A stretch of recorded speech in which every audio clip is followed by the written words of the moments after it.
Hey everybody, Randy and Ray of Fredericton, New Brunswick.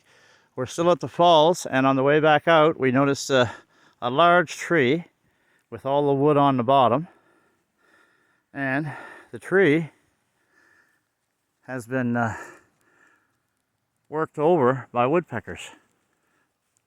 It's actually quite incredible, the amount of holes they have and the amount of bark and tree that they can get down in a short period. Yeah, absolutely incredible. We don't hear or see one, so they must be on break.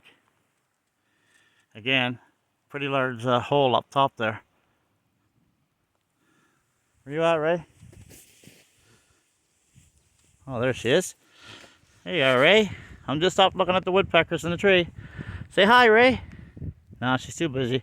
All right, Randy and Ray are signing off from Fredericton, New Brunswick. We'll talk again.